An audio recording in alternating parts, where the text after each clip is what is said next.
Bonjour, je suis Clémentine, votre loueuse de camping-car et fourgon aménagé du bassin d'Arcachon, Away Camper. Je mets à votre disposition une série de tutoriels sur ma chaîne YouTube pour vous aider dans la mise en main de votre véhicule. N'hésitez pas à liker ma page et à vous abonner, et puis surtout, je vous souhaite de passer de bonnes vacances. Tuto sur la mise en marche du chauffage et du cumulus dans vos camping-car et fourgon. Donc vous avez dans chacun de mes véhicules le système Truma. C'est ce petit boîtier noir. Pour l'allumer, je clique sur le bouton du milieu. Et j'arrive sur le menu.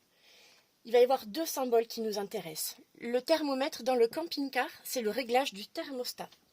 Je clique sur le bouton. Le thermostat est réglé à 22 degrés. Vous pouvez modifier la température minimum acceptée en tournant la molette. Par exemple, je vais changer, il était à 22, je le mets à 20, je clique pour valider. Et je suis retournée sur le menu. Ensuite, l'autre bouton qui m'intéresse, ici nous avons typiquement un code erreur. Le E517H. Je dois avoir soit une fenêtre mal fermée. Non, il disparaît pas. Bon, ben il n'y a plus de gaz. Donc, nous venons de constater que la bouteille de gaz sur le fourgon est vide. Nous allons bien nous noter qu'il faut la changer et je vais vous refaire la démonstration. En attendant, tout ça a permis à Lise de me poser une question. Donc Lise, quelle était ta question? Lorsque l'on va rééteindre le Truma, est-ce que les 20 degrés restent enregistrés? Est-ce que ça continue à chauffer à 20 degrés? Donc oui et non. Oui à la première question, non à la deuxième.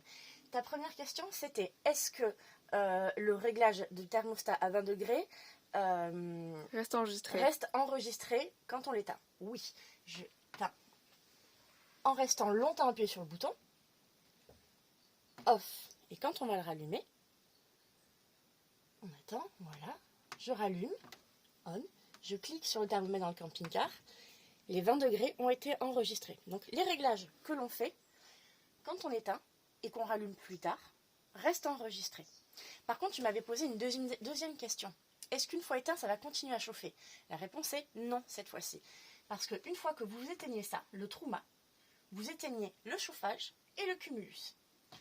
Donc je le redirai plus tard dans un autre tuto où j'aurai une bouteille de gaz qui fonctionne.